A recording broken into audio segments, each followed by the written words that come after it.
Welcome to the Townsend Center for the Performing Arts on the campus of the University of West Georgia. We're happy to have so many of you here this evening. Welcome to those of you who are here as a member of a group to whom we sent out invitations. Welcome to those of you who are here as participants in the 28th Annual Interdisciplinary Conference in the Humanities, which will be taking place over the next 2 days on campus. And welcome to those of you from the university community and the greater Carrollton community who put your costumes off early this evening to step into the theater and join us. We appreciate your being here. We started this series just last year under the general title of The Shape of the Humanities in Higher Education. Since last year's event, it seems hardly a week has passed without some notice in the national media, print or otherwise, about the decline of the humanities and a great deal of worry about the crisis in the humanities. And if you happen to see just this morning in the New York Times, there was a front page story about just that thing, and I was struck by it once again, and so I wanted to pull one passage from it. The chairwoman of Harvard's History and Literature program, in an interview, talks about a young woman who came to her woman quite enthusiastic for an event for students interested in the program and was quickly deluged with messages from her parents. They kept texting her things like, "Leave right now. Get out of there.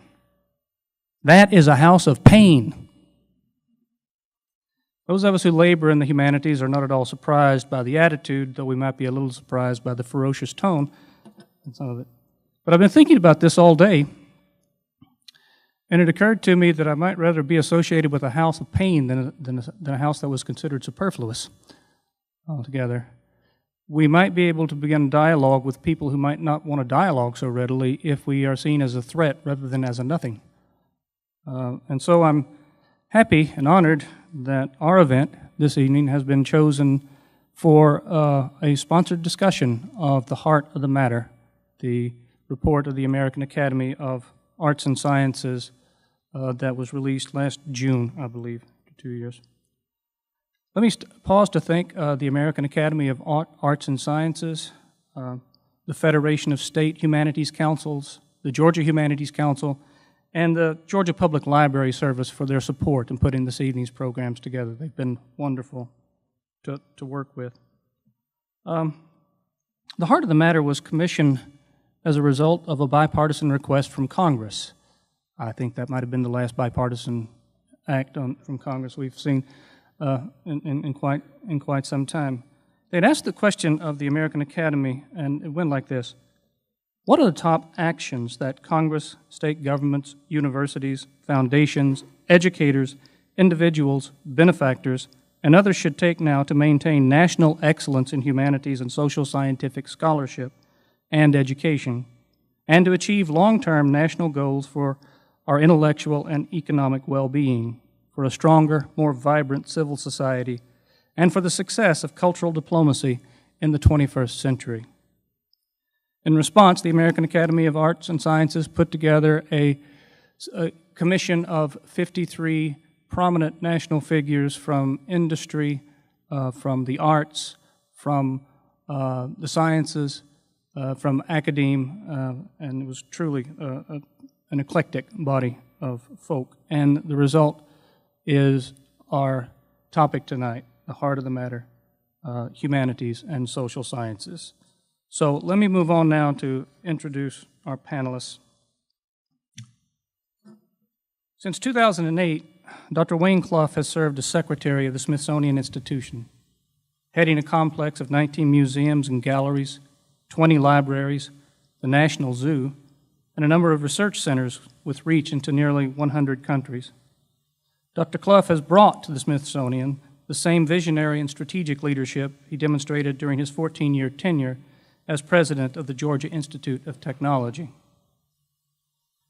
Secretary Clough holds bachelor's and master's degrees in civil engineering from Georgia Tech and a doctorate in civil engineering from the University of California, Berkeley.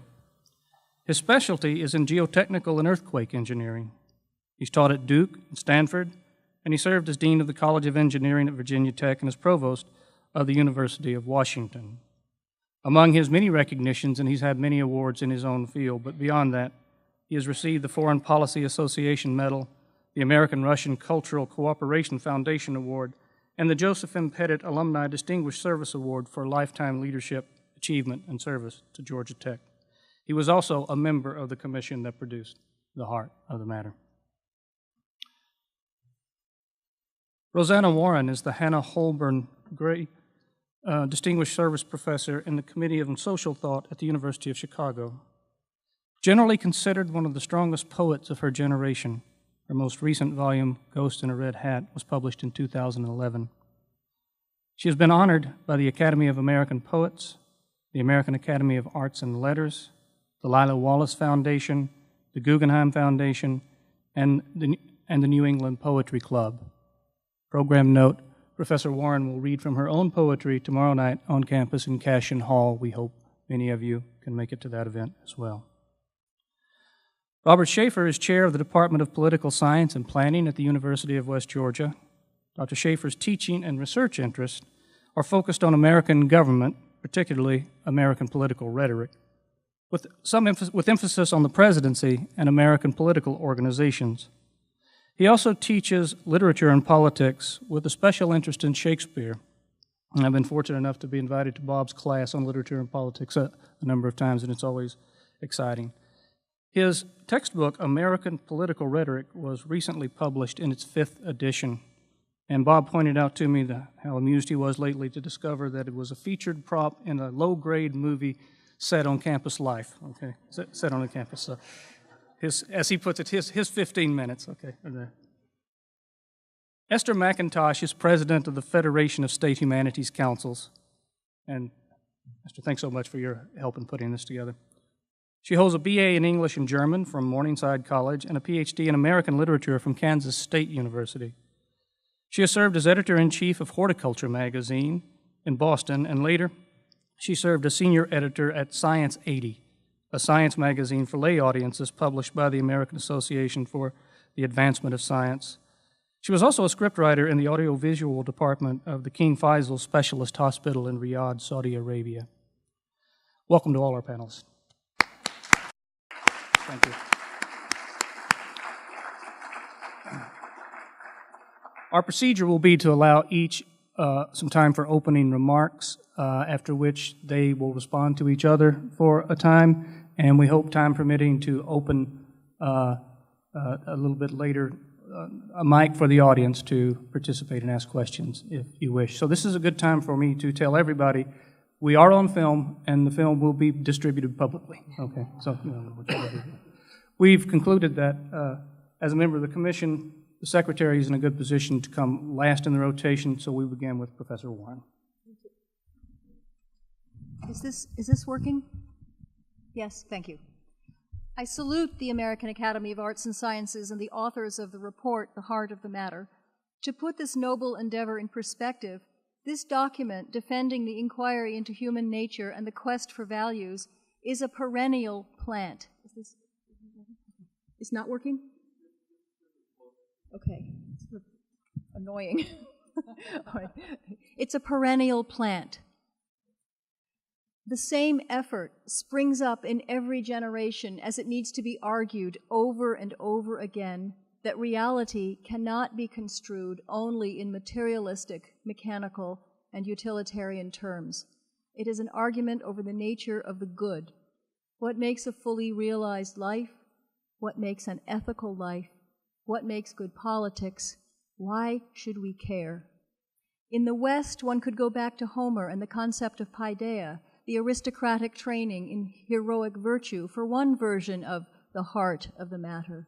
But we find a model closer to our own civilization and one from which our word, the humanities, directly derives, in the humanism of the Renaissance, and a supreme example in Sir Philip Sidney, the poet, courtier, diplomat, soldier, cherished in the court of Queen Elizabeth, and intensely mourned when he died in battle at age 32. Most of us know Sidney today for the first sonnet cycle in English, Astrophel and Stella. Specialists know his pastoral works, the Old Arcadia and New Arcadia, and the verse translations of the Psalms he did with his sister, the gifted poet Mary Sidney, Countess of Pembroke. His eloquent defense of poetry, which specifically focuses on the art of poetry, set many of the terms by which humanities more generally would be defended for centuries. He argues for the moral and inspirational power of art. Poetry excites the imagination, Sidney claims, so that its hearers may know that goodness whereunto they are moved. A profound statement linking knowledge and inspiration. We must first be moved, and then we will be open to knowledge. And we are moved as whole beings through the imagination. For who will be taught if he be not moved with the desire to be taught? Asks Sidney. 2.5 centuries later, Shelley elaborated the argument in his defense of poetry. Like Sidney, Shelley writes specifically of poetry, but his understanding of the art is so capacious that it transcends the formal idea of verse and includes even the essays of Bacon. The imagination is the great instrument of moral good, asserts Shelley, a claim one can overhear today in arguments by Martha Nussbaum and others. Contrasting quantitative and instrumental knowledge to the synthesizing and evaluating powers of the imagination, Shelley argues, we want, in the sense of we lack, the creative faculty to imagine that which we know. We want the generous impulse to act that which we imagine. We want the poetry of life. Our calculations have outrun conception. We have eaten more than we can digest. These cautions ring still more truly in our age of information overload, as does Shelley's warning about valuing matter over spirit, external over internal life. He writes, the cultivation of those sciences which have enlarged the limits of the empire of man over the external world has, for want of the poetical faculty, proportionally circumscribed those of the internal world, and man, having enslaved the elements, remains himself a slave. When the Academy's report concludes by quoting Senator Fulbright on the importance of empathy, the ability to see the world as others see it, it renews ideas we recognize from Sidney and Shelley. When the report explains that we study the humanities to understand, quote, not just what, but how and why, it similarly translates venerable ideas into the language of the present and makes good on the report's conclusion that we need to understand the past in order to understand and manage change and ensure a decent future. Rather than rehearsing the report's contents, I'd like to emphasize a few points from it that strike me as particularly compelling. Very rightly, the report calls for more support for teachers in K through 12 and laments that different levels of teachers work in isolation from one another, that education in K through 12 is treated as having no relation to college education. And yet it is all one ecosystem. How often has one heard one's colleagues in universities snarling or whining about their poorly prepared students?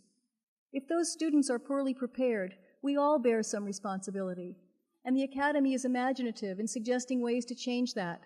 College and university professors could be much more involved in continuing education and enrichment programs for teachers, like the NEH Summer Seminars, Teachers as Scholars in Boston, or the Dallas Institute. Furthermore, the report rightly advises that standards be raised for teacher training and that teachers should be educated in the subjects they teach. Is that such an extraordinary demand? The report recommends that graduate students in the humanities be prepared more flexibly to work in many different kinds of jobs. They will not all find work as professors, but their advanced study could open a wide range of significant work for them in publishing, nonprofit organizations, museums, libraries, and schools other than universities. I found refreshing the report's call for the creation of a culture corps to enlist the talents of humanists, retired or not, to volunteer in schools, civic centers, elsewhere, to reach out to people hungry for literacy, the arts, the general life of culture. People are hungry for culture. Such programs could transform individual lives and the lives of communities, especially suffering communities, and could have that liberating effect Shelley called for. And now for a few warnings. We live in an intensely commercial culture, and almost nothing is not for sale in the United States by someone trying to make a buck. School reform is no different. Because we've been riled recently by scary reports about the state of our public schools, and some of those concerns I consider legitimate, and others are tendentious and don't acknowledge the wide variation in our schools' performance or the fact that poorly functioning schools correlate with poor and ethnically isolated communities. We've created a gold rush for entrepreneurs in education technology.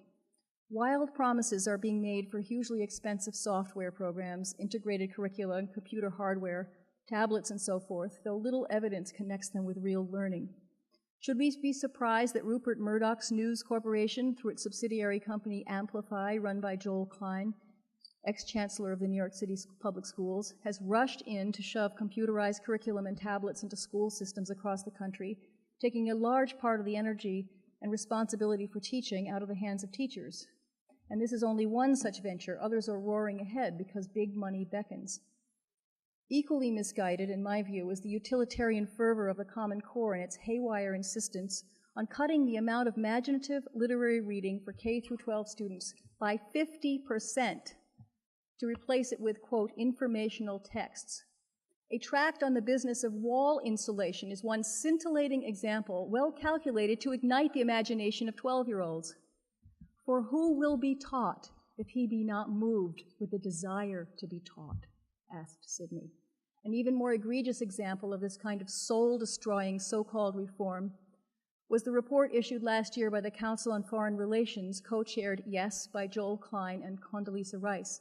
This document, entitled U.S. School Reform and National Security, argued, rather hysterically, that U.S. education is so bad we can't recruit enough qualified soldiers or security analysts for the armed forces, that because we must, in their words, maintain global dominance, not a goal all of us share in this republic, the entire educational system should be refashioned to produce better soldiers.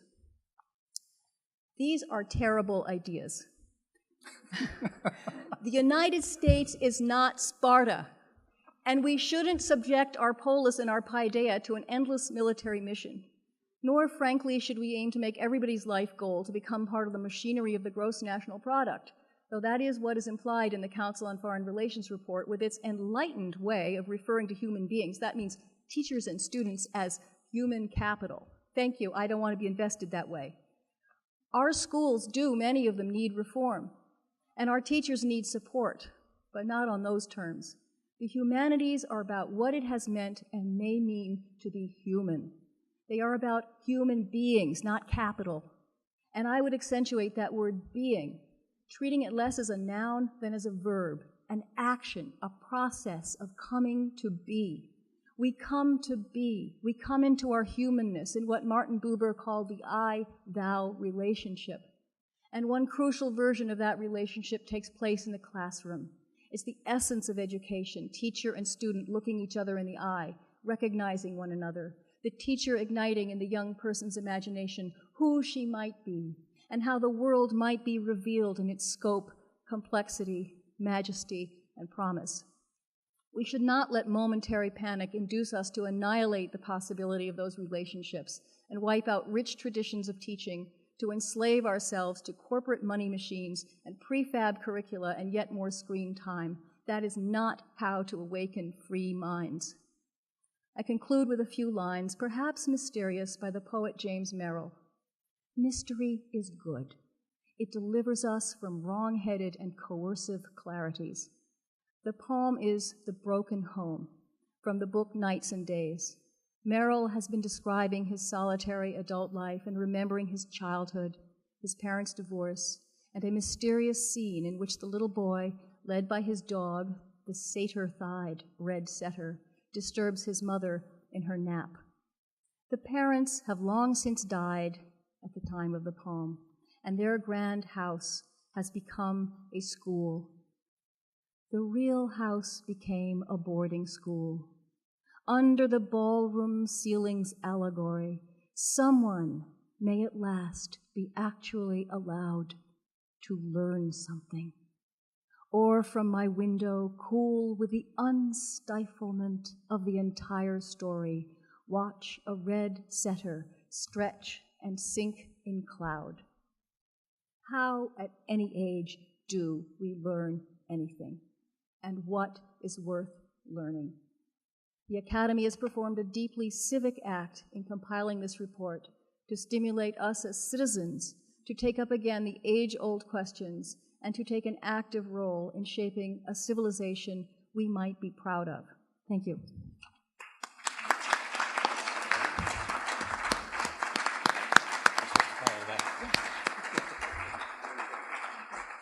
Please go ahead, Bob. That's good. A prefatory comment. I'm going to be somewhat troublesome. Why? Here we are, late in the evening, a small group of people thinking about the humanities. Meanwhile, everyone else is at the football game. One wonders, why is this so? My real concern is that those in this room are all on the same page. That is to say, strong supporters, cheerleaders of the liberal arts. And just for the record, I conflate liberal arts and humanities.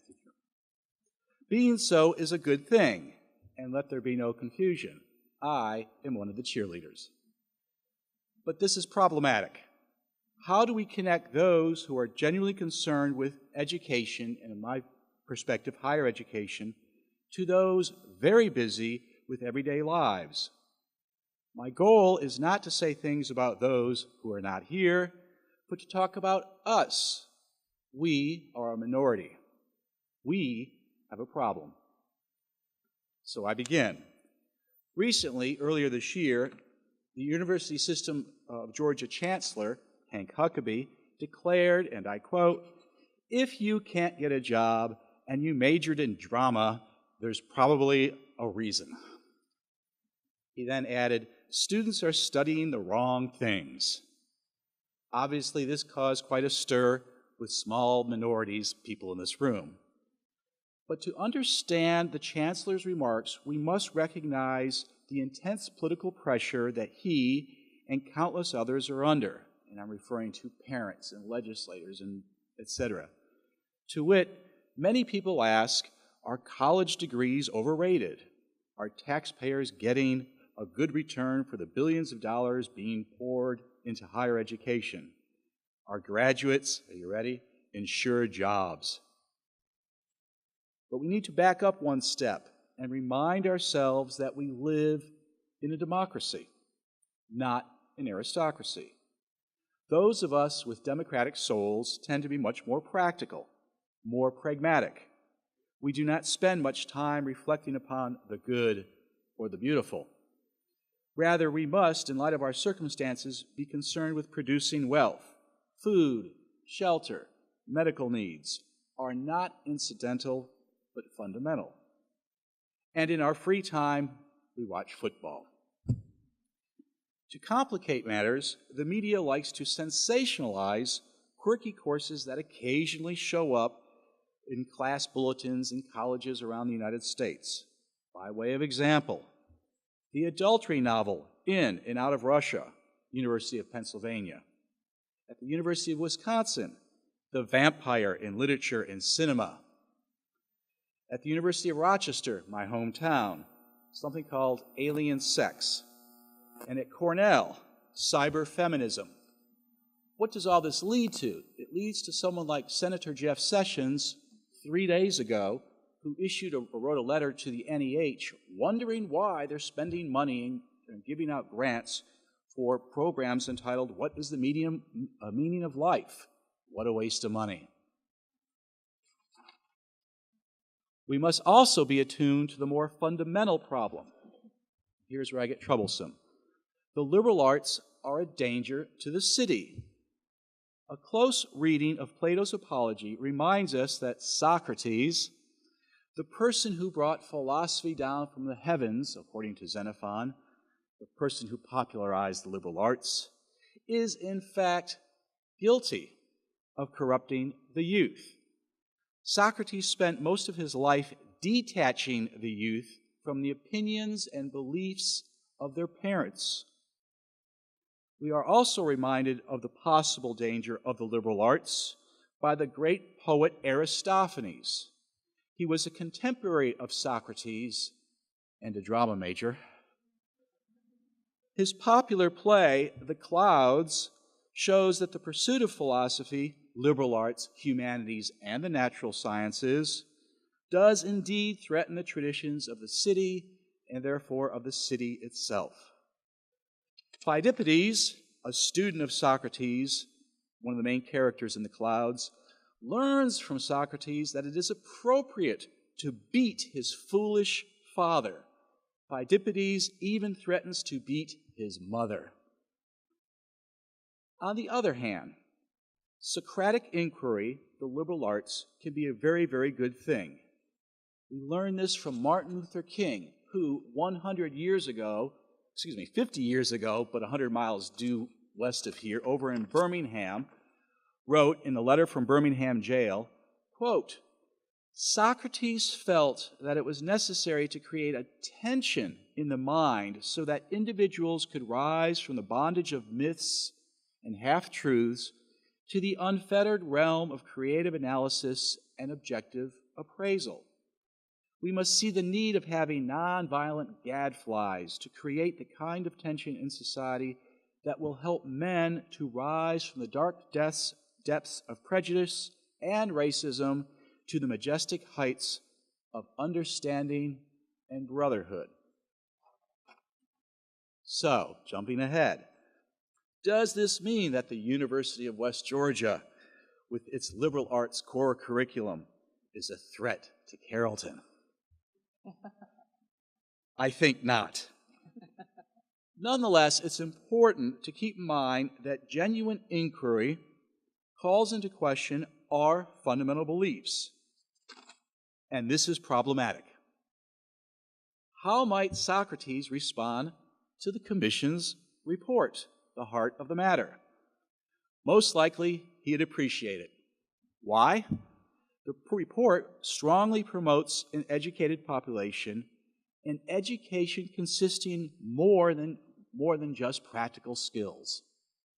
The Commission also strongly supports, and I quote, preparation of citizens, end quote. All of this is good. As for my own thoughts about the heart of the matter, because of limited time, I shall only address one concern, the Common Core State Standards Initiative, which is referred to in the report. The Commission, quote, applauds the thinking behind this plan. But then the Commission adds, it is too soon to predict all the outcomes that will result from nationwide implementation. The Commission is somewhat hesitant to support the Common Core too much. I, too, applaud the thinking behind the Common Core. Why? It's much better than No Child Left Behind, a disaster. However, I am hesitant about taking the Common Core too seriously. No matter what, the Core seems to necessitate assessment test. I don't want to get into a big debate now about standardized testing, other than to say that true education is a relationship of a particular teacher and a particular student. Standardized tests ignore or deny the idiosyncratic nature of human beings. Teachers must be afforded the flexibility and the trust to work with particular students, all of whom approach and understand life differently. I should add that true education is also a dialogue, a dialectic, about the good, the just, and the beautiful. Education is not, at its core, a test. I conclude with a thoughtful quote about higher education. It is from a speech given 2 years ago by a Georgia public official. But as essential as our role is for future economic well-being of our students, there is another equally important role we play. We not only teach and train students for work, but we help prepare them for life, regardless of their career path. We teach students how to think critically. We educate students on how to analyze and interpret complex issues. We prepare students to work with others, often very different in nationality, thought, and culture. We expose those students to their responsibilities as citizens in community life. The author, USG Chancellor Hank Huckabee. I very much agree with what the Chancellor says and hope that we all continue down this path. If so, we will all be better off. No, this is one last obnoxious, troublesome comment. A deference to science and technology and to my iPhone. I just want everyone to know, thanks to Brian McCrary, a great IT guy at West Georgia, that Florida Tech 0, UWG 7. Thank you.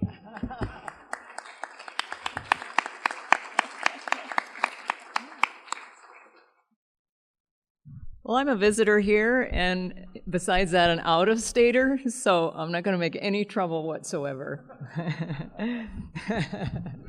In fact, I am mainly here to say thank you. We are indebted to the Commission on the Humanities and Social Sciences for many reasons, and in these remarks, I will catalog some of those reasons, partly as a way of personally saying thank you to the Commission and the Academy, and partly as a way of framing my own observations about the state of the humanities at this moment.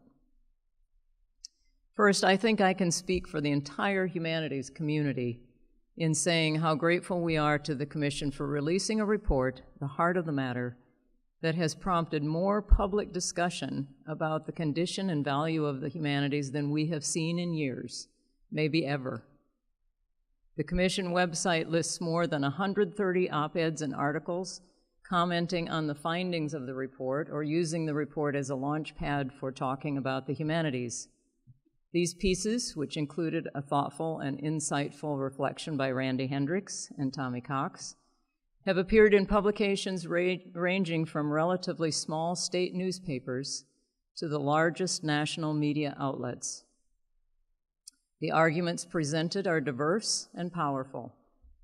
The humanities are essential, the writers of these articles say, because they promote self-discovery, cultural awareness, and careful thinking. Because they enlarge understanding by taking us to other worlds and times. Because they help the economy by producing a workforce capable of nimble, innovative thinking. Because they produce more engaged citizens. Because, said one editorial, the humanities are the glue that makes our nation one. These have been a heartening shot in the arm for those of us who work in the Academy and in the nonprofit cultural sector. They've helped sharpen our collective arguments in support of the humanities, and they have even, in some cases, helped us crystallize our own thinking about why we do what we do. Honing these arguments and articulating these understandings is a perpetual task for all of us. To give a very personal example, in a recent conversation with two longtime friends, my former graduate school roommate and her husband, Anne and I, English majors both, were citing, as we often do, all the ways the world would be improved if more people had studied or were simply involved with the humanities. Anne's attorney husband, Jim, who has sat in on his share of these conversations, said he was embarrassed to admit that if pressed, he really wouldn't be able to say for certain what the humanities are or do. Oh my goodness, don't be embarrassed about that, I said. Even for those of us who have been at it for years, it is an ongoing topic of conversation. So at many levels, I am grateful to the Commission for expanding that conversation. A particularly encouraging aspect of this flurry of commentary prompted by the report is its vivid demonstration that, in fact, the humanities are alive and well, and not just among those of us who make our living practicing and defending them. Despite what recent events might suggest, many members of Congress actually believe strongly in the value of the humanities. 70 House members and 30 senators belong to caucuses built around that belief.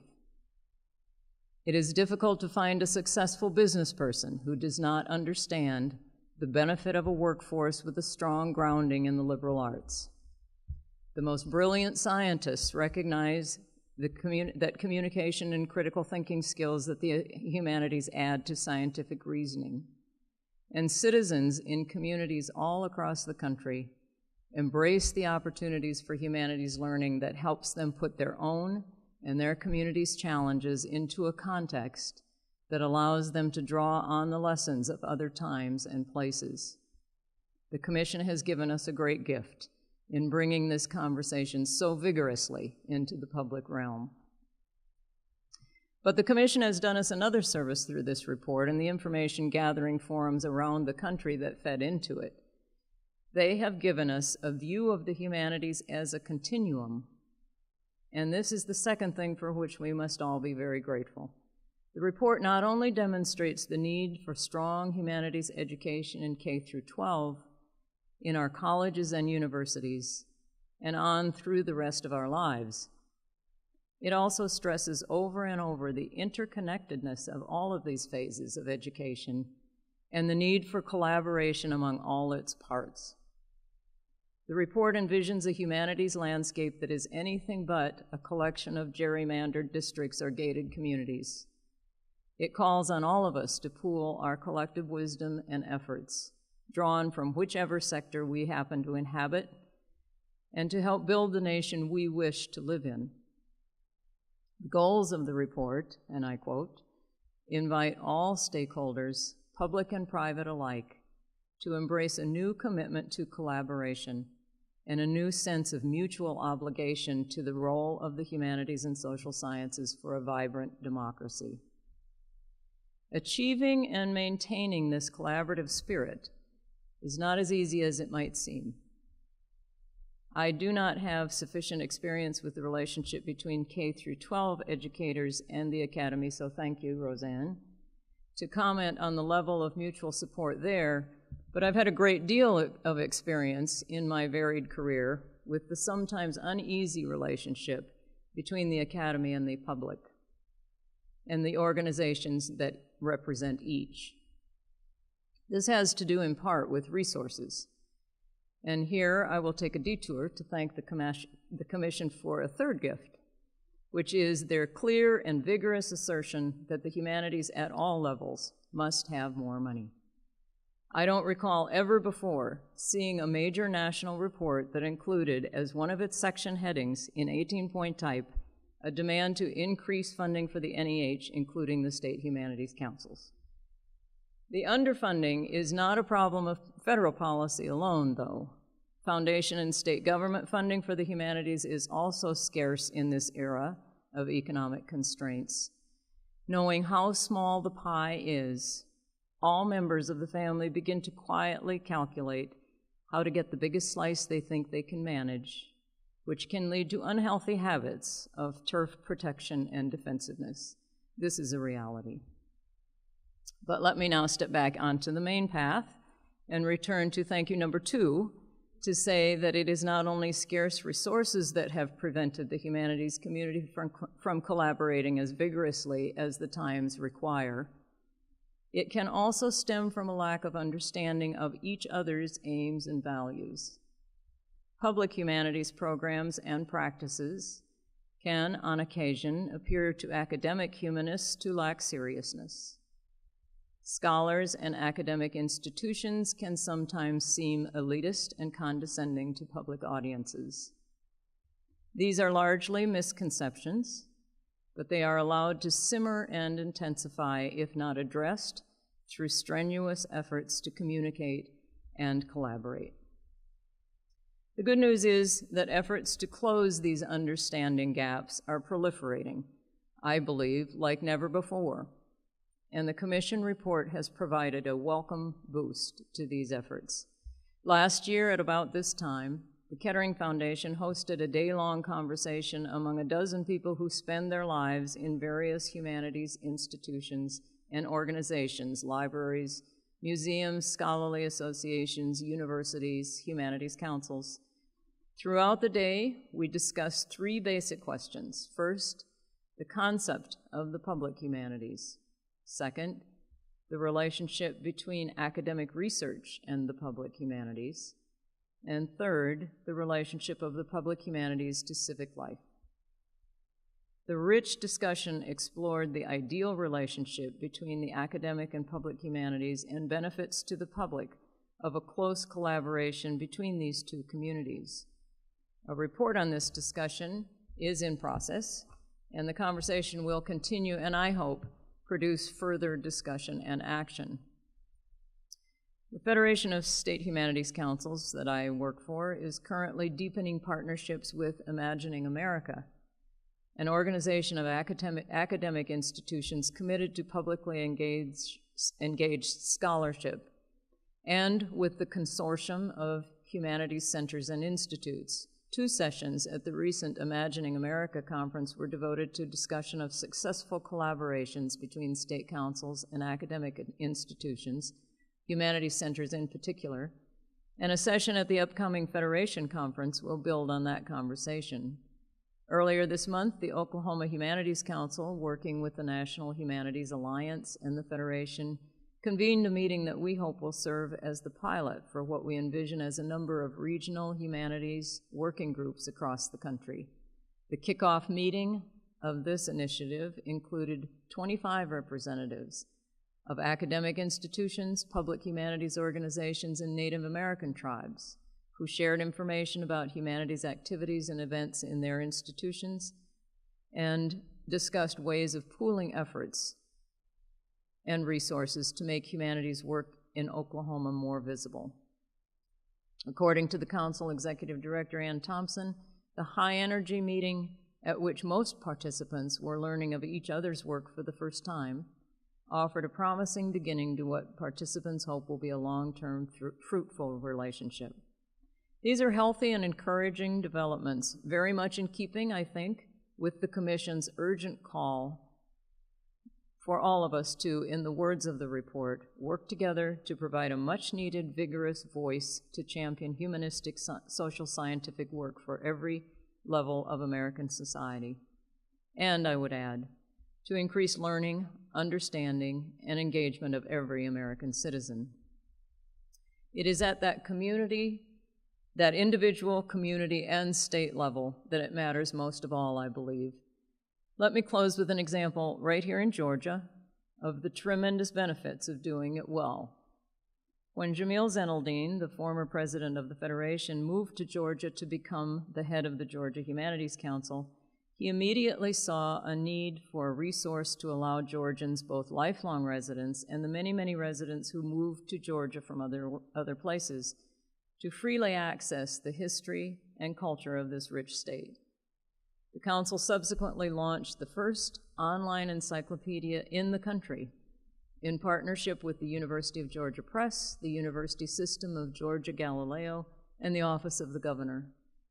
The New Georgia Encyclopedia, a national model, now includes more than 2,000 articles and 6,000 images and has won numerous awards, including 2 from the Federation. It is used by teachers, students, tourists, and everyone who wants to know about the rich Georgia heritage. It's a true collaboration from its inception for the benefit of all the citizens of the state, and a true demonstration of the value of the humanities to the life of our nation.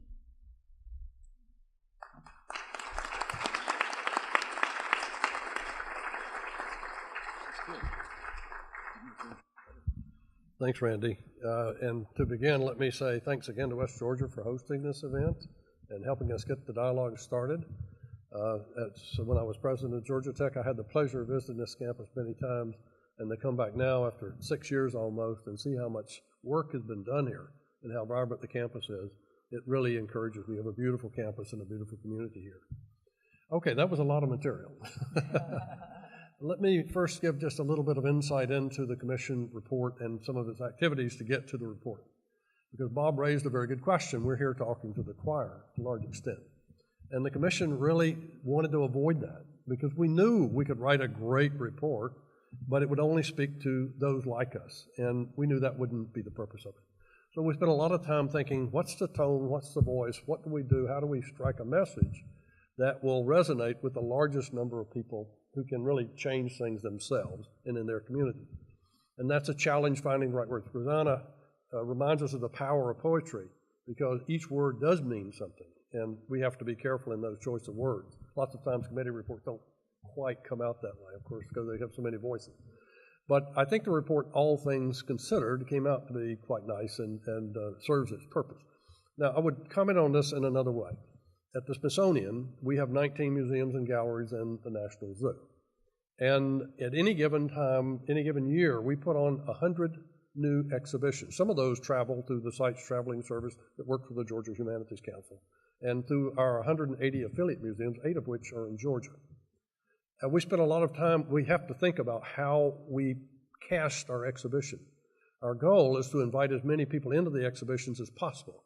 And some of those have possible controversy associated with it. A good one was the Hall of Human Origins, which goes back 6 million years and traces the arc of humanity. How did we get to be the humans we are? And as I've said before in other talks, about 50,000 years ago, very clearly art was a part of that arc. And it's part of who we are as human beings. But we put on, as I said, these 100 exhibitions, and so you have to think about that, because we would like to communicate with as many people as possible. In the Hall of Human Origins, we talk about evolution, straight up, straight out. We had an interdenominational council to work with us to work on that message, and we had fundamentalist folks from the Jewish sector, the Catholic sector, and the evangelical sector, working with us in ways that we could, when you're not going to stand off from the controversy or stand back from the truth, but how do you say it? And you say it in part with humor. Interesting thing. So the first thing you go into this exhibition, and it's marvelously done, it's artistically done. We have artists working with us. Some of the former species look like they're talking to you, in fact. But rather than hitting somebody over the head and saying we share 98% of our DNA with a monkey, we start off with this one. We share 65% of our DNA with a banana. Now, that sort of disarms people. It says, life has a lot of commonality regardless of what it looks like or what it is, vegetable, mineral, or mammal. And so that was part of the message. Now, the other thing we learned is people are going to get in defensive positions on some of these issues. And the best way to defuse that is to let them tell you what they think. And so at the end of most of our exhibitions today, there's a place where you can leave your comments, either written or digitally. And people can tell us, I thought this was a bunch of bunk. I did remember one woman who was walking through and just got into the Hall of Human Origins before she knew what she was in, and her 2 children were there, and she said, we don't want to go here. And the kid says, yes, we do, Mom. And did they go? So this business about how you do your messaging and getting as many people involved in these controversial issues is important. The New York Times is quoted many times. We all know their motto, all the news is fit to print. But if you read their style manual, it's a slightly different message. It says, this newspaper will end up on the breakfast table of a farming family in Iowa. What will they think? Will they read it, or will they be totally offended and turned off? So I think we have to work with the messaging, and that's important. Now, one other quick thing I want to comment on. I like to couch these issues oftentimes in a sense of urgency. If you just talk about the humanities, it's just kind of hard to think urgently about it. But one of the ways you can think about urgency is the demographics of our country. In California now, 50% of the children born there now are Hispanic. 50%. Texas is not far behind. And guess what state's very close in that group? Georgia. Georgia. Now look around. Everybody stop for a minute. Look around the audience. And look around. See who you see. Look around. Pretty much like we all look. And we have a problem. And we have a demographics problem.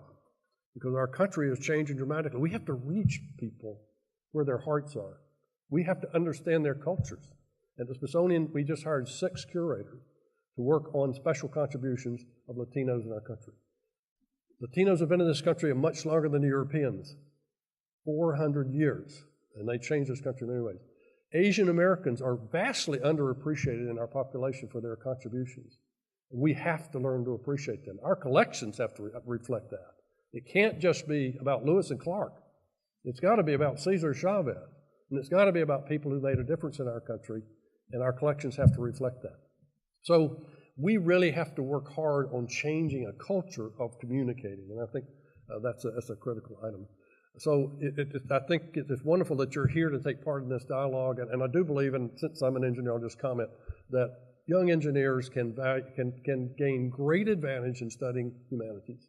And at Georgia Tech, we put a lot of emphasis on giving them opportunities to encounter humanities. And I know some of you out here have told me your children are going to Georgia Tech, and they've benefited from that. The funny thing is, I'm at the Smithsonian, I'm fundraising all the time, so I'm in airports all over the country. And inevitably, some kid comes up to me and hugs me, and he says, "Let me buy you a beer." That's a Georgia Tech graduate. Now, why do they care for their ex-president? I gave them the opportunity to be critical thinkers. I gave them the opportunity to have some fun, and I gave them the opportunity to broaden themselves as human beings. That's what I'm proudest of in my term at Georgia Tech. Thank you.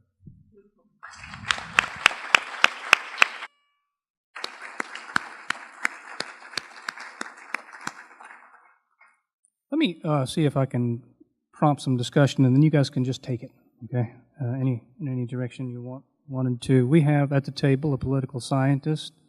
We have another fellow who works for the federal government, and by the way, we're glad you're back at work for the federal government. Yeah, I know you are. Sequestered budget and all, but and we obviously have across the panel some civic and public-minded folks, and we've talked about the history of the report. But we have also seen politically, by state and nationally, we seem to be a very polarized nation politically. And I was wondering what, and this is not a challenge, Wayne, I appreciate your thought about the way you thought about the language that went into it. How much, what would you predict would be the political impact of the report? I mean, we appreciate it, as you pointed out, as Bob pointed out. How much are we going to be able to make it have an impact if we have these kinds of events and the people who come are the people who, and by the way, there's a variety of folk out here from different backgrounds, but they all understand the value of what we're talking about. Anyone who would want to, and all of you, of course, what is your prediction about what the impact is going to be in terms of what the report actually asks for? I mean, more money, for heaven's sakes. Well, I'll say again, I think it already has had some impact by the number of responses that it has prompted. And there I'm not talking just about the New York Times, though there's been plenty said in the New York Times about this report, but we get back at the Federation and Jamil at the State Humanities Council, we get back editorials that have appeared in small-town newspapers. People are actually paying attention to this and starting to think about how important the humanities are, even in their own communities. So I think it is having some impact in that regard. We did have a rollout. The first rollout was in Washington, D.C. Yeah. And quite a few members of Congress showed up. The interesting thing is a large number of members of the Congress had liberal arts degrees, at least in their first degree. This is not an odd subject to them. This is a very real subject. And they certainly also understand it relates to the education of their children in their states. Now they'll take different issues on that, and I certainly agree with Bob. I think we're over-testing now against standards and things like that, so you have to have a much more nuanced position. But there is a lot of interest in Congress. Congress is gridlocked because right now there's no ability to compromise. There's a will to compromise, because I talked to lots of members of Congress, and most of them are really very thoughtful members of Congress. But right now the gridlock is there, and until you find a way to break that gridlock and somebody does something courageous. We had Congressman Steve Latourette, great Republican, who was a member of our Board of Regents, and he said he resigned. He said, "I just can't take it anymore." And he's out campaigning, to get compromise back into the system. He's a great guy and a great historian, as a matter of fact. So there is a receptiveness to the message, but the gridlock is preventing it from happening. And so, you remember that movie or what it was, I'm mad as hell and I'm not going to take it anymore? That's where we need to be. We need to be leaning out the window and say, this is stupid, and you're not going to balance your budget by cutting the Smithsonian or taking, the Georgia Humanities Council did get $250,000 from the state of Georgia, and they got cut by $200,000. Now that didn't solve the budget problem in the state of Georgia. It was obviously a statement. That was foolish, because now my hometown, Douglas, Georgia, small towns all over the state are denied the opportunity to have cultural programs that the Smithsonian will work with the council to bring to them. And so it's shooting yourself in the foot when you do that. And we've got to say, This is ridiculous. Don't do this anymore. Bob or Rosanna? Well, I'm not in a position to know whether this is going to have an impact or not, but I'll say something perhaps slightly related, that in my life as a wandering troubadour around this country and a teacher, and I've taught not only in universities all my life, but I teach in prisons, and I teach in summer programs for other programs for high school teachers. That's why I believe so strongly that as I said, is one ecosystem. Well, in my wanderings, what I find is a huge hunger for and love for what we generally call the humanities in this country. And it's happening outside of the schools. It's happening in book clubs. It's happening in people going to the movies and wanting to talk about the movies. It's people who come to poetry readings and write poetry and go to poetry slams. It's happening in people who get together to play in string quartets, just little at home or in little groups. We need, Homo sapiens, we're wired, we want to know stories, we want to know what happened next. It's gossip, we love gossip. And we like to dance and we like to sing, we express ourselves. And this is all, in one weird sense, I think, thriving in this country, but it's not being supported by the institutions or some of the political leaders. And so I find it a very bizarre situation. The arts are, in a strange way, the arts and humanities flourishing, but they're not being supported by some of the very institutions that should be supporting them. I guess just my 2 cents, more of a question. This is one area that humanities, where both parties should be able to compromise. It's a non-issue. So I'm just curious, what type of lobbying or education is there to bring those outlying senators and representatives into the fold? The Jeff Sessions of the world.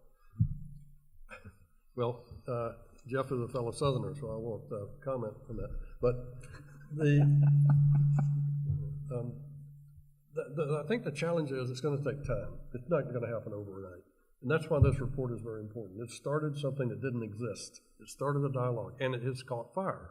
You can see people want to understand this and understand what's happening. Because many times we're in this country with the 24-hour news cycle, and we don't realize things are happening that are slowly happening. And I get that because I have a geology minor. And things that happen slowly, you can wear mountains down and you can lift them up because they just happen very slowly and you don't see them. Well, that's what happened to the humanities. It happened so slowly we didn't realize it was happening. Now we have to step in and say we see it. We are shining a light on it and something has to be done about it. And like-minded people as well as people who can be convinced need to get in the game. Part of the issue is that so many people who really, really love the humanities don't know that that's what they love. But when you talk about how much everybody wants to know what happens next, and they don't always connect that to the humanities. I think the other thing that people really hunger for is knowing that they're not alone, and that's another thing that the humanities really does for us. It shows us, no, we've been through this before. Or this is something people are going through all over the globe. This is very, very comforting, and people want that reassurance, but they don't always say that's the humanities. There's so much response to this report as you're describing it to this point, but I wonder from time to time if Robert Penn Warren said that the national rhythm in America tends to swing between complacency and panic, so that we're never quite. And this discussion now follows several years of this wave of discussion about STEM education. And it seems to me that, as important as that is, and my friend Farouk Khan and fellow Dean of Sciences and Math here, and he and I talk a great deal about how we can integrate programs from time to time. But at the national level, we seem to get a hold of something, and we call it, especially if we can give it an acronym, like STEM, and it becomes the wave, and it's almost as if we can't be reasonable about it. It has to be everything all of a sudden. But now this discussion comes in that wave, and the report speaks a great deal about the importance of liberal arts education, including the sciences. How do how do we have that conversation beyond the report now about integrating these essential areas of knowledge, of connecting them wherever possible? One quick one, since Sure. we're still into the politics game a little bit. Again, another bipartisan effort. Recently, a bipartisan group created a STEAM caucus, Right. with the A standing for arts. And this is a bipartisan group of members of Congress who said we have to understand arts and math and science and engineering inform each other, and they have common creative roots, and that they then stimulate ability to do things that you would not do. We have a program for artists at the Smithsonian who want to come and work in our Natural History Museum because they see magnificent things that nature has done, and they learn from these things. And so I think that type of thing is very important at this point in time. And Congress, I think, is willing to listen. I will say I gave a talk, I've been giving talks on STEAM, which we do a lot of it at the Smithsonian. And I had a member of the audience stand up and say, it's not the arts, dummy, it's agriculture.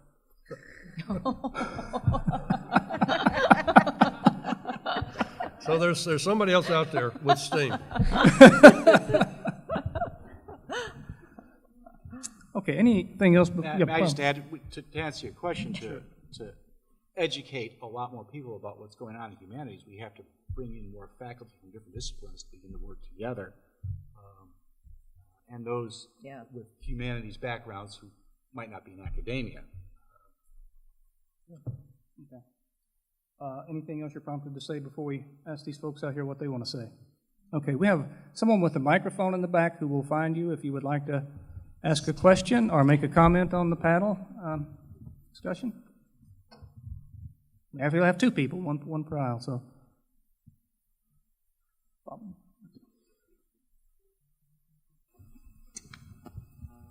Thanks. My name is Bob Snelling. I live in Douglasville, Georgia, and I'm here at the kind invitation of Dean Hendricks. I thank you for the invitation to be here, and I am more than fascinated at all that you have shared about the report that finally captured my attention this afternoon at about 3:30 after work. But I did read the summary report, and as I began to get prepared for this symposium a little bit tonight, I would ask you all to address one of my concerns with the report. I like it overall. It's a good start. I love hearing you all talk about it. It's beginning a dialogue that we haven't had across the country for a while. But my mind went back to Teddy Roosevelt, who said, to educate a child in mind and not morals is to create a menace to society. My mind went back to Alec de Tocqueville, who came to the United States at least 200 years ago. I think he was a French philosopher, I'm not sure. And he made the comment that America is great because first she is good, and when America stops being good, she will cease to be great. Had the opportunity and the privilege to meet Jamil Zanaldine about 10 or 12 years ago when Georgia finally passed a character education law where, rather than educating in only the humanities, natural sciences, social sciences, etc., the state finally recognized the need to teach right and wrong, moral character. And Dr. Warren particularly, I heard you use the word good 2 or 3 times in your presentation. I appreciated that. In the movie that we watched before the lights came up, there was talk about, good, which in my mind creates some sort of a moral judgment. There are things that are good, there are things that are not good. And I am curious about why this report did not place a little bit more emphasis on adding character education and ethics as part of what needs to be in this discussion. I get all the hard ones. I think the report recognized, obviously, the importance, and it's more of an implicit thing than an explicit thing. Because if you read history, and you read the history of great leaders and great religious leaders for that matter, you are going to be pushed in the direction of the right character. Thomas Jefferson, when he founded the University of Virginia, got it right. He basically said, we will teach religion at the University of Virginia, but not a religion. And that's the tricky part, particularly if you're at a state institution or an institution like the Smithsonian.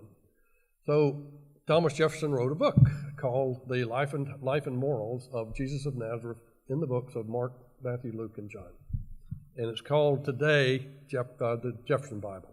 And I bought a copy of it 40 years ago. And what he felt he wanted to extract from the Bible were those things, teachings of Jesus that taught morals. And he tried to, Jefferson was eclectic on this, but he was very clear about it.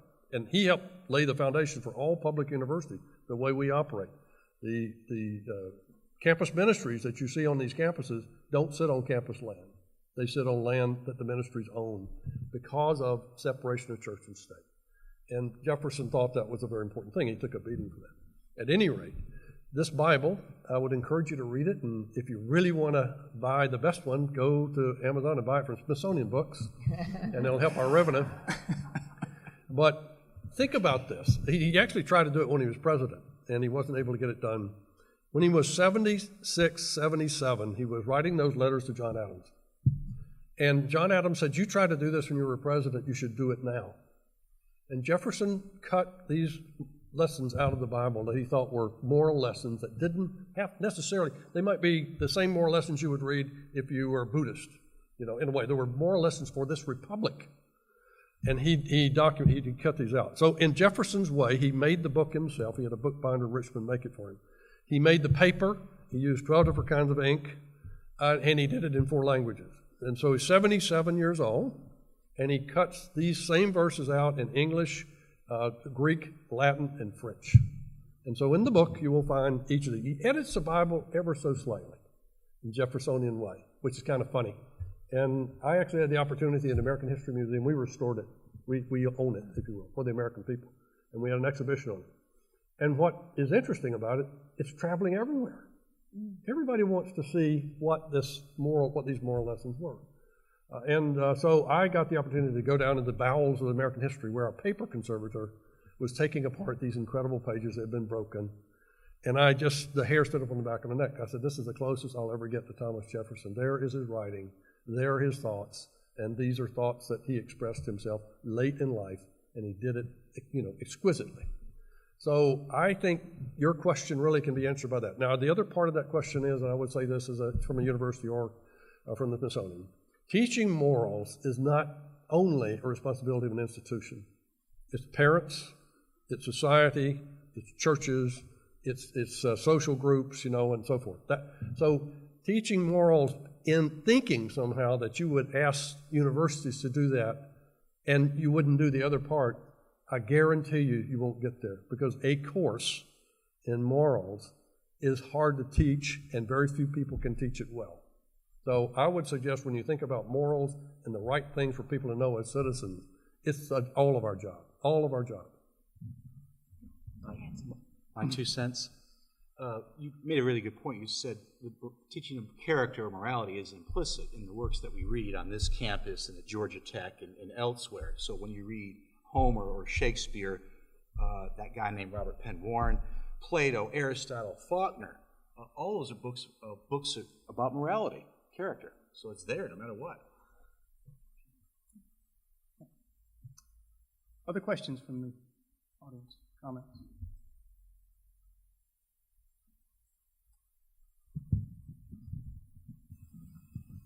I have 2 brief, slightly unrelated questions. One is, a number of times it's come up as if most of the elected officials we have somehow are friends of the humanities, and every successful businessman knows how valuable a humanities education is.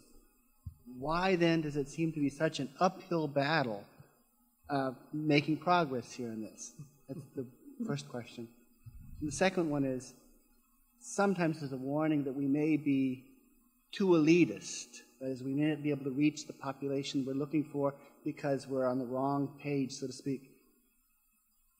That's definitely true, but how do we avoid a popularization of the humanities that also brings with it certain dangers?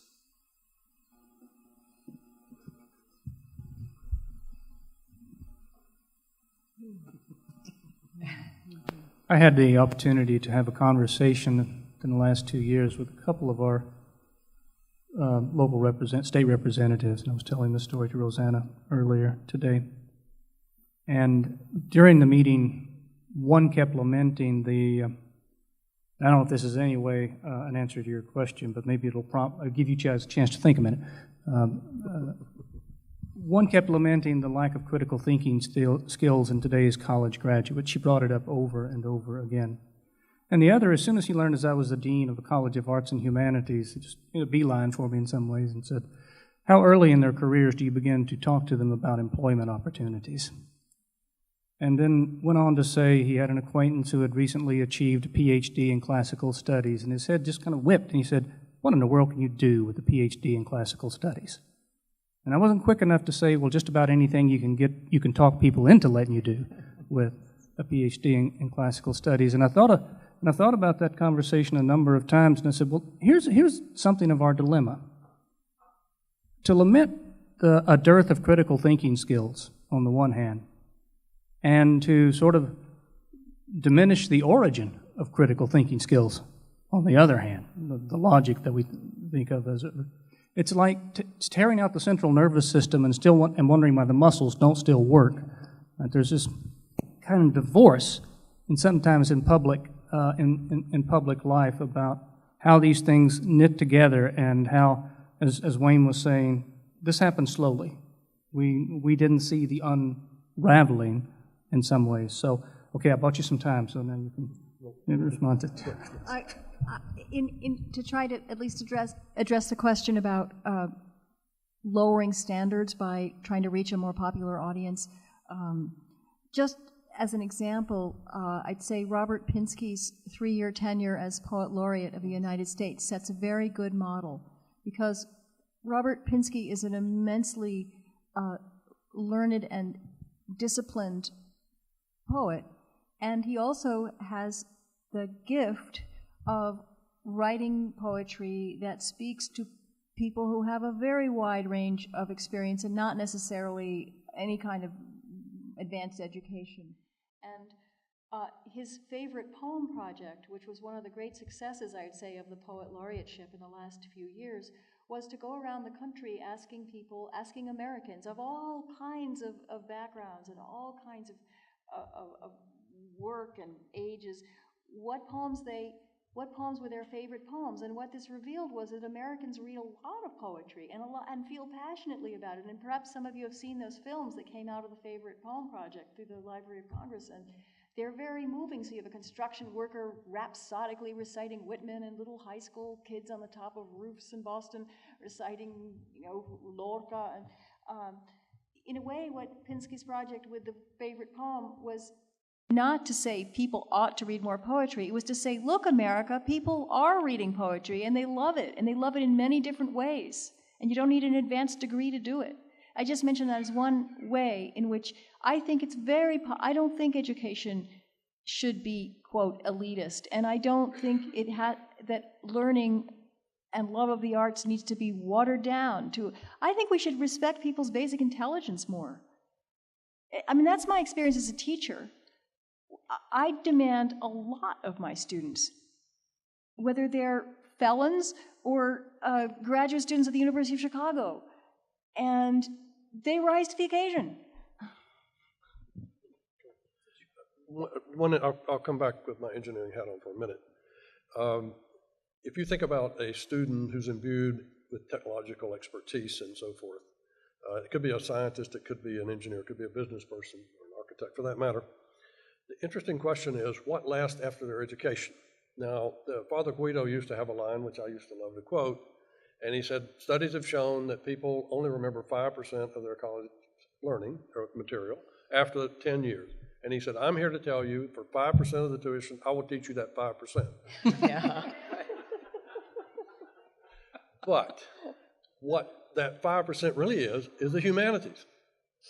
When you go to Georgia Tech and you have kids take these incredible courses and learn the high end of the state of the art, that state of the art is going to change in 5 years, in 10 years.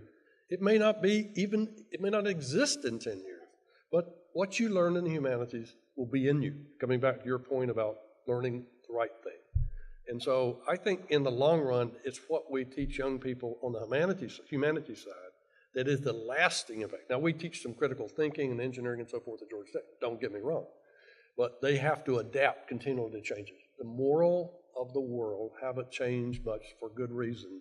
And if you learn them once and learn them well, you got a good chance to have it stick with you. We have time for one more.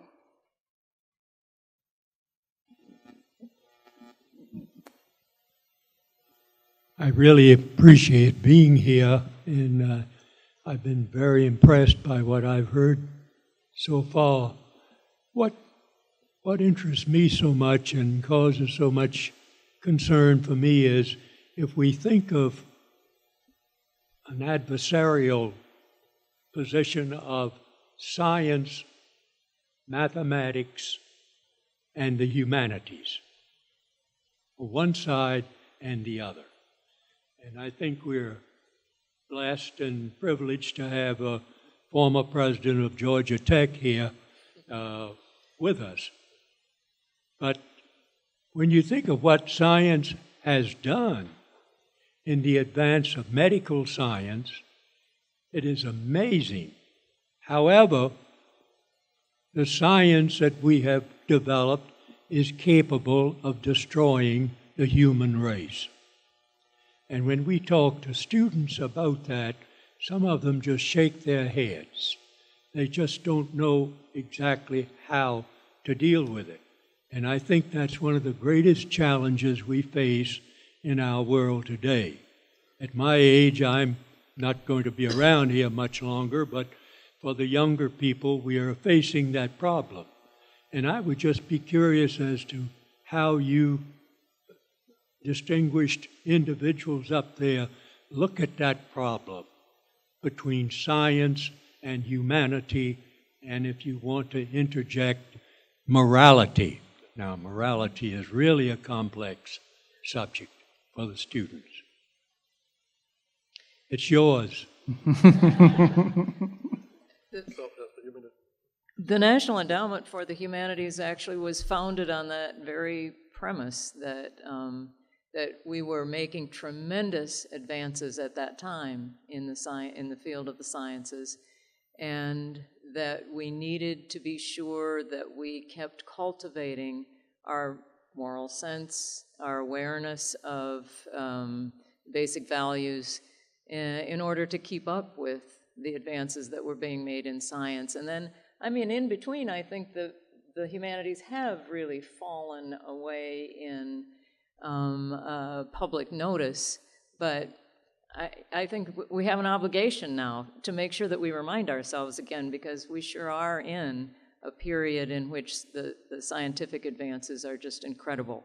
And if we don't hang on to the understanding of human nature to keep up with that, we're going to be in trouble. I'd like to suggest, though, that I really don't think there's an opposition between the life of science and the life of the arts and humanities. I think that they are profoundly complementary, and that the deepest instincts of creative intelligence are shared by scientists and by humanists. And some of the best scientists I know are concerned. They sound like humanists, because they want to preserve, the scientists I know well, they want to preserve freedom of inquiry, because you can't always write a grant and say, I'm going to discover this gene tomorrow. You can't. You have to fiddle around. You have to do some daydreaming. That's how science works. It's creative too. It's deeply creative. So the scientists that I know are threatened in rather similar ways from humanists. They're feeling that their funds are being cut off, their opportunities for the creative daydreaming they need to do the work that will ultimately benefit everyone, because many of the great scientific discoveries are made by accident. I'm not a scientist, but I've got some good friends who are. Here's the scientist who can tell us. Well, it's a very, very good question, because technology and the world, the scientists today believe we've moved from the age of the Holocene, which was the recent period, back to the end of the last ice age. So that's about 11,000 years. Because, Georgia, we were pretty cold here 20,000 years ago. Sea level was down 400 feet. It was a different world. And so it got warm. But they feel that and that's a very short time period for one of the periods. So scientists today feel that this now is the age of the Anthropocene, the age of man. Man is leaving, an age in geology is defined by something leaving a permanent record in the Earth's surface that will never go away. So what falls into that domain? Radioactivity. All the bomb tests that we conducted will never go away. It will be there for almost forever. Plastic, invented in 1925, and now it's everywhere. And it's in the oceans. There are now studies done. We know now we're eating fish that have plastic pellets in them. And so we have done things to the Earth that it's like the problem with the humanities. We've done it so slowly, we don't realize what we're doing. And so you're exactly right. There are great dangers in technology. There's a book called What Technology Wants, which is kind of fun because this gentleman spent 2 years with the Amish, and he said the Amish get it right. When the new technology comes along, the idea is presented to the elders, and the elders say, well, Reverend Jones, he said, you go home and you try it. We won't let anybody else try it, but you try it for about 6 months and come back and tell us what you think. And they come back and say, well, it was good for this, but it was really bad for the community. And they say, the elders will say, let's wait a while, and we'll do this later. We try to rush to adapt new technology, and it's controlling our lives. It's driving evolution. It's really driving evolution today, technology is. And it's scary in a way, but NSF and other groups are creating bioethics panels, nanotechnology ethics panels, people who are watching this and trying to wrestle with these issues and bringing in humanists to work with the scientists to try to wrestle with these problems because they can overtake us in such a hurry. And so it's something we really do have to work on. It's another reason why this report is so important, because you again comes back to doing what's right, and that comes from understanding who you are and what your culture is.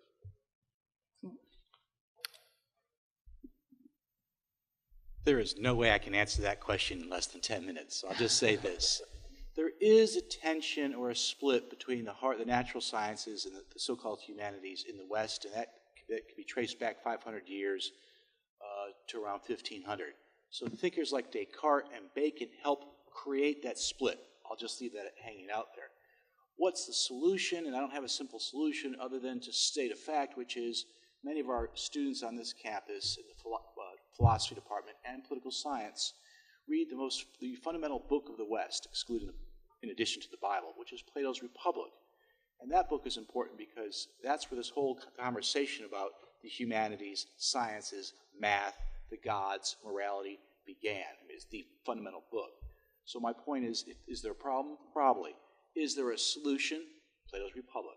If you want to jump ahead, my favorite author, I just came back from a conference talking about this for 2 days. My favorite author is a guy named Walker Percy.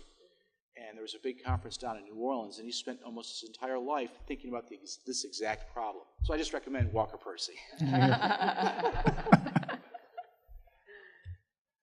I would be remiss, we're going to have to move toward an end now. Thank you all for being here. If I did not thank members of my staff, Harry Nelson, Christy Gamble, and Jessica Dunham for their hard work in helping us bring this all together. Christy and Jessica spent most of the day in this building helping to get it. In fact, Jessica is still here. She is with us. And